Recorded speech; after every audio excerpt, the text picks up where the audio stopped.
안녕하세요. ERP 정보관리사. 이번 시간에는 회계 1급 2019년도 3회 기출 풀도록 하겠습니다. 네, 첫 번째 문제. 자, ERP 특징으로 가장 적절하지 않은 것은인데요. 네, 요거 정답 개별 업무 단위로 체계 구축이죠. 네, 개별 업무 이런 거 싫어합니다. ERP는 통합 개념이라고 말씀드렸던 부분. 정답은 3번입니다. 이번 문제, ERP 의미에 대한 설명 중 기업의 경영활동과 연계하여 볼 때요. 다음 중 가장 적절하지 않은 설명 부분인데요. 자, 산업별 베스트 프랙티스 이런 거 맞는 얘기, BPR과 관련된 내용이고요.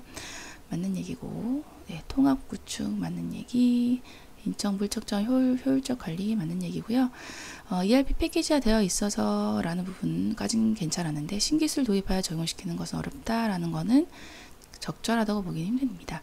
왜냐면은 패키지 안에 선진화된 프로세스를 장착한 패키지를 선택하게 되면은 신기술 도입할 수도 있어요. 그래서 요거는 4번은 정답이 아니라 오답이라고 보시면 되겠네요. 3번 문제, ERP 구축할 때 설계 단계에 해당하지 않는 것은인데요. 4번입니다. 요거 분석 단계죠. 그렇게 해서 다른 건 설계 단계 보시면 되는 문제고요. 4번, 다음은 조직의 효율성 제고하기 위해서 업무 흐름뿐만 아니라 전체 조직을 재구축하려는, 그리고 뭐 전면 개편 뭐 이런 것들 나오면 리엔지니어링 고르시면 되는 문제입니다. 네, BPR 관련된 내용이라고 보시면 되고요. 네, 5번 문제, 다음 중 효과적인 5번 문제, 다음 중 효과적인 ERP 교육을 위한 고려사항으로 가장 적절하지 않은 건데, 네, 요거는 3번인데요. 비즈니스 프로세스가 아닌 트랜잭션에 초점을 맞춰라 라는 거, 이게 틀렸습니다. 반대로 써있어요. 프로세스에 초점을 맞춰야 되고요. 트랜잭션은 이제 단순 정보 처리 같은 거라고 보시면 되는데, 그런 거 아닙니다. 이제는 그 프로세스 전체적으로 봐야 된다는 거예요. 그래서 정답은 3번 되겠습니다. 6번 문제, 다음 중 일반 기업 회계 기준에서 규정하고 있는 재무제표의 종류에 해당하는 것. 네, 재무상태표 요거네요. 재무상태표, 손익계산서, 현금흐름표, 자본변동표, 주석 이렇게 있는데 재무상태표 요거입니다. 7번, 다음 중 재무제표 작성과 표시의 일반 원칙에 관한 설명으로 옳지 않은 것. 자산과 부채는 상기 표시하지 않고 총액 표시 맞죠. 중요하지 않은 성격과 기능이 유사한 항목과 통합 표시할 수 있고요. 작성 표시에 대한 책임은 경영진과 주주에게 있다. 표시에 대한 책임은 주주는 아니고요. 경영진은 있지만 주주는 작성 책임에 대해서 질 필요가 없죠. 네, 그래서 3번이 옳지 않은 설명. 계속기업 전제하는 거 맞습니다. 네, 8번 문제, 다음 중 계정 과목 중에서 유동부채에 해당하지 않는 계정인데요. 네, 지금 퇴직급여 충당부채는 비유동부채입니다. 다른 것들은 다 유동부채예요. 정답 4번. 네, 9번 문제, 다음 중 차기 이월 방법을 통하여 장부를 마감하는 계정 과목은인데, 자, 차기 2월 쪽이고요. 이런 것들이 이제 결산 시에 이제 수정분계 시 나타나는 거라고 보시면 되는 거라서 미지급급여 요런 성격들, 미수수익 요런 성격들이 결산 수정분계 사항으로 차기 2월이 되는 부분이죠. 그래서 미지급급여 부분 보시면 되겠습니다. 10번 문제, 보기에서 설명하는 계정 과목을 고르세요. 자, 주로 현금의 지출이 이루어졌으나 어떤 계정 과목으로 처리해야 할지 확실하게 알 수 없는 경우 임시 설정되는 거, 네, 요거 가지급금 쪽으로 보시면 되죠. 그래서 가지급금입니다. 그래서 지금 요거 뭐지? 요거는 네, 잘못 들어간 것 같네요. 네, 여튼 1번부터 4번까지 요 보기고요. 정답은 가지급금 요걸로 맞추시면 되겠네요.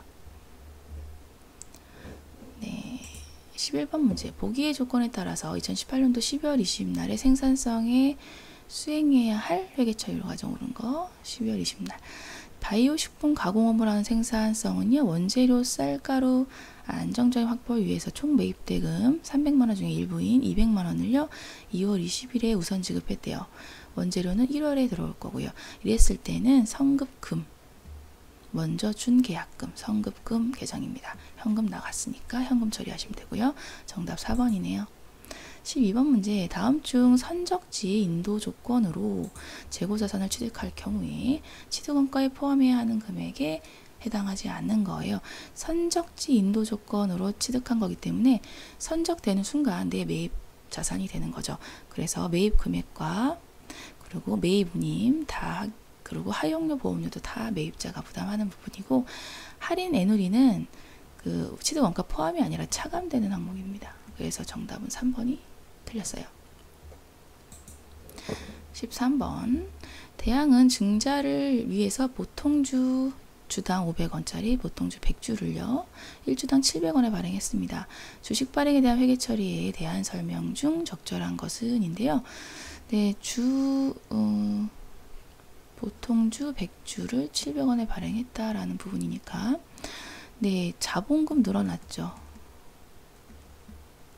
자본금은 700에서 자본금은 이제 5만원, 액면금액이니까 5만원 늘어났고요. 현금으로는 7만원이 들어왔습니다. 그리고 나머지는 이제 주식 발행 초과금이죠. 자본잉여금 계정이고 2만원, 이런 계정이 나오는 거죠. 그래서 지금 부채가 7만원 이런 얘기는 상관없고요. 자본금은 5만원 증가해서 틀렸고, 이익잉여금 2만원 증가 아니라요. 자본잉여금 2만원 증가죠. 4번이 정답입니다. 14번 문제. 주 미래에는 보기와 같이 사채를 발행했습니다. 2019년도 말에 사채이자를 지급할 때 회계처리 중 적절한 것은 인데요. 자, 발행은 1월 1일에 했고 발행가액은 9502, 할인 발행되었다는 얘기네요. 사채 액면은 이렇게 되어 있고요. 3년 만기 액면 이자율 8%입니다. 이자는 매년 말 지급, 유효이자율 사용한다. 이랬을 때, 자, 이자 비용으로 나가는 거는요, 액면 금액에서 액면 유효이자율을 곱한 거예요. 그래서 사채 액면, 이자 비용 들어가는 건 10만원 곱하기 10% 한 금액이라서 이자 비용은, 네, 아니죠. 죄송합니다. 다시. 네, 이자 비용은요,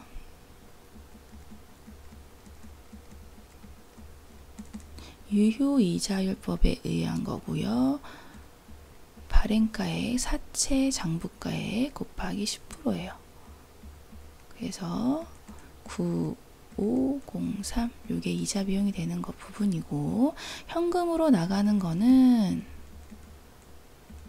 사채 액면의 액면 이자율입니다. 그래서 10만원에 8%, 8,000원. 나머지는 사채 할인 발행 차금에서 상각되어져서 사채 할인 발행 차금 해서 1,503원은 사채 할인 발행 차금에서 상각되어지면서 요 대변에 위치하게 되죠. 네. 그래서 이자 비용 9,503원, 현금 8,000원, 사할차 1,503원. 3번이 정답이 되겠습니다. 15번 문제. 보기는 재무회계의 개념체계에 대한 설명 중 일부다. 괄호 안에 공통적으로 적합한 용어. 자산은 현재 기업 실체에 의해 지배되고 미래에 경제적 효익을 창출할 것으로 기대되는 자원이다. 자산과 수익에 대한 내용이 되는 거고요. 경제적 효율? 효익입니다. 효익. 예, 이거죠. 네, 이렇게 해서 경제적 효익이 정답이에요. 아마 이건 처음 나온 문제라, 거의 처음 나온 문제로 보입니다. 그래서 이거는 지금 참여, 이번 참여 아시면 되니까요. 예, 경제적 효익 기억해 주시고요. 16번. 그림의 자료를 이용하여 양촌테크의 19년도 3월 15일 단기예매증권 처분 손익이에요. 네, 공정가치, 그 처분액 이렇게 있네요. 그러면 공정가치랑 처분액을 비교를 해서 10만원만큼이 처분 이익이 되는 거네요. 그래서 10만원, 이게 정답이고요. 만약에 뭐 수수료가 있다 그러면 수수료는 단기매매증권 처분 이익에서 차감해야 되는 부분인데, 수수료 없으니까 그냥 10만원만 정답으로 하시면 되겠습니다. 네, 17번 문제예요. 주 고려의 3월 손익 관련 회계 자료가 보기와 같을 때 손익계산서의 판매비 및 관리비에 해당되는 금액. 자, 3월 2일 날 청소기를 매입을 했고요. 매입 시 운반대금 만원과 함께 현금으로 지급을 했다라는 부분. 네, 요거는 매입한 거고요. 매입 시 운반대금은 매입 취득가액에 포함시키는 거니까 얘는 판매비와 관리비 해당 안 되겠네요. 그래서 제외하시고, 이번 달 판매사원 급여, 급여 맞고요. 접대비 1,000원도 판관비 맞고요. 청소기를 외상으로 판매하고요. 배송비를 현금으로 지급했습니다. 판매자 입장에서 배송비는 운반비, 운송비 쪽으로 해서 비용 처리해야 되니까 판관비 맞죠. 3개 합친 금액이네요. 8,500원. 정답 8,500원. 18번 문제입니다. 다음 중 부가가치세의 납세 의무자인 사업자에 대한 설명으로 잘못된 것은? 네, 사업자란 사업상 독립적으로 재활용을 공급하는 자, 맞는 얘기. 과세사업자, 면세사업자로 나누는 거, 네, 맞죠. 과세사업자는 일반 간이, 네, 맞는 얘기. 사업자가 되기 위해서 영리 목적이 있어야 된다. 아니에요. 비영리여도 상관없습니다. 그래서 4번이 정답. 19번 다음 중 재화의 공급에 해당하지 않는 것은? 자, 재화의 공급이에요. 그래서 건물 판매도 맞고요. 자동차 판매도 맞고요. 전기 판매도 재화의 공급입니다.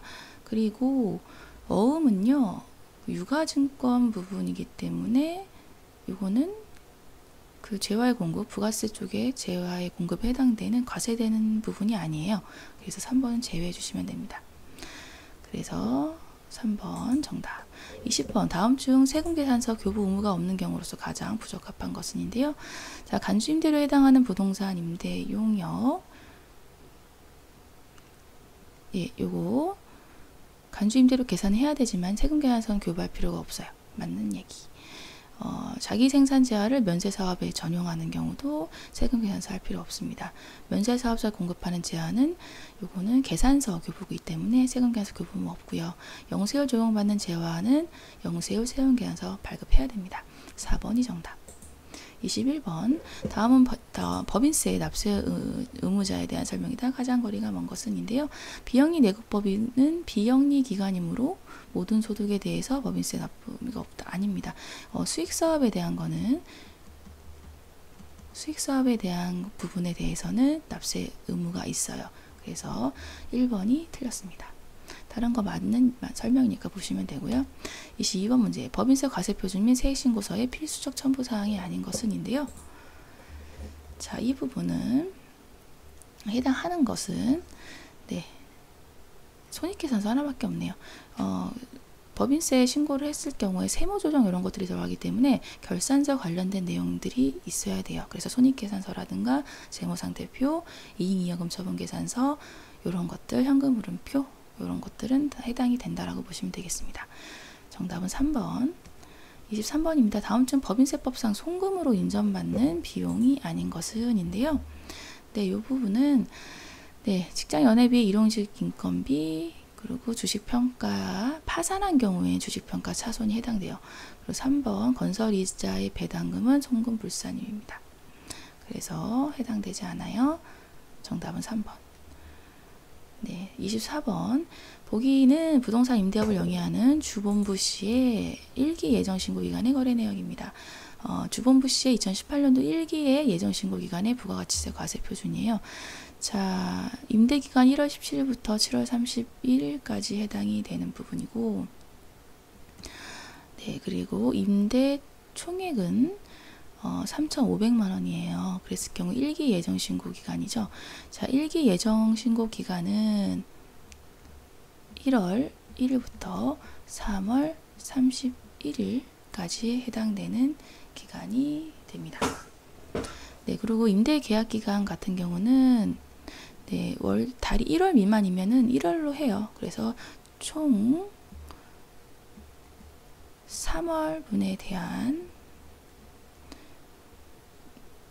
부분에 대해서 부가가치세 과세 표준을 산정해 줘야 되는 부분이 있네요. 네, 이렇게 했을 때 임대료 총액이 지금 성급 조건이기 때문에 3,500만 원 중에서 3개월 분에 해당되는 것만 과세 표준으로 잡으면 되겠네요. 그래서 총 7월에서 3월에 해당되는 만큼만 과세 표준으로 잡으면 됩니다. 1,500만 원 정답은 1,500만원. 이렇게 하시면 돼요. 25번 다음 보기에 괄호 안에 들어갈 법인세 가세표준 신고서류. 자, 기업회계 기준 준용한 거 재무상태표, 포괄손익계산서, 이익영업처분계산서, 그리고 세무조정을 하기 위한 걸로 해서 세무조정 계산서, 결산서를 세무조정한 부분, 그런 것들이 필요하고요. 신고조정에 의한 것도 세무조정 계산서에 작성해야 되기 때문에 중요한 서류라고 볼 수 있습니다. 정답은 세무조정 계산서입니다. 26번 법인세법상 다음 보기 자료에서요. 입금산입 및 송금불산입 항목에 해당하는 금액을 모두 합하면 얼마인가? 자, 입금산입, 송금불산입. 자, 자산 수중 이익 이 부분 입금 항목 맞고요. 보험업법 등에 의한 평가 이익 입금 맞고요. 부가가치세 매출세액 부분은 요거 부분은 해당 안 되는 거, 그래서 해당 없고요. 그리고 교통위반 범칙금은 송금불산입이죠. 그래서 정답은 세 가지 항목만 해당이 됩니다. 그래서 120만원. 네, 이렇게 보시면 되고요. 27번 다음 중 원가에 대한 설명으로 옳지 않은 것은, 네, 제조경비는 재료비와 노무비 외의 모든 원가 요소를 말한다. 예, 맞는 설명. 직접비는 제품별로 직접적으로 추적 가능한 거. 예, 그래서 직접비인 거죠. 제공품은 미래 경제 효익이 제공할 수 있는 원가로 미소멸 원가에 해당한다. 예, 그래서 팔리지 않았기 때문에 미소멸 원가에 해당이 됩니다. 소멸 원가가 돼야지 이제 매출 원가로 들어가는 거기 때문에 제공품 부분은, 제공품의 원가는 미소멸 원가라고 얘기하고 있는 거예요. 4번 기회원가는 의사결정 결과 포기한 모든 대안에서 발생한 효익의 총합계이다. 그 효익 중에서도 가장 큰 것입니다. 그래서 4번이 틀렸어요. 약간 말꼬투리 잡는 문제긴 했는데, 효익 모든 대안 중에서도 발생한 효익 중에 가장 큰 거예요. 합계액이 아니라. 정답은 4번. 28번 문제. 다음 중 개별원가 계산에 대한 설명을 옳지 않은 것인데요. 개별원가 계산은 주문 생산 주로 하는 업종이 적합한 거 맞고요. 제조간접비를 실제 발생액으로 배부하는 것은 실제 원가 계산 맞고요. 제조간접비는 개별 작업과 직접 대응되어 발생 시점이 바로 계산이 안 되기 때문에 예정 배부율을 가지고 예정 배부액을 구하는 거죠. 그래서 3번이 옳지 않은 설명입니다. 그리고 개별원가 계산 제품 교육이 다양한 업종에 적합한 거 맞습니다. 29번 그림은 종합원가 계산을 위한 기말 제공품 평가에 있어서요. 선입선출법에 의한 가공비에 기말 제공품 단위당 원가를 산출하는 수식, 가로 안에 적합한 내용은, 자, 선입선출법에 의한 거는 단기 총 가공 원가만 구하면 되는 거예요. 그래서 1번으로 하시면 되겠습니다. 그래서 정답은 1번입니다. 이렇게 해서 보시면 되고요. 네. 29번 문제. 자, 과거 의사결정의 결과 이미 발생한 원가예요. 그래서 아무런 영향을 미치지 못하는 매몰 원가. 정답은 매몰 원가입니다. 31번 보기는 제품 생산을 위해 발생한 지급수수료에 대한 자료다. 자료에 의하여 단기 총 제조 비용에 포함될 2019년 지급수수료 단기 발생액을 계산하면 얼마인가. 네, 요거 지급수수료고요. 말에 미지급액이 있었고 지급에 말 미지급액이 있습니다. 그러면은 자, 2019년 중에 발생한 것과 미지급액 합친 것 중에서 2만원이 포함되어 있을 거니까요. 2만원 빼주시면 27만원이에요. 정답은 27만원. 이렇게 구하시면 되겠네요. 32번 문제. 조업도에 따라 비례적으로 증가 또는 감소하는 성격의 원가 부분은요. 자, 비례적으로 증가하는 거죠. 비례적으로 증가하는 거니까 얘는 변동원가, 변동되는 원가인 변동원가에 해당됩니다. 정답은 변동, 이렇게 되겠습니다. 네, 이렇게 해서 32번 문제까지 풀어봤고요. 네, 오늘도 수고 많으셨고 시험장 가기 전까지 꼭 자기 거 다 만들어 주세요. 수고 많으셨습니다. 감사합니다.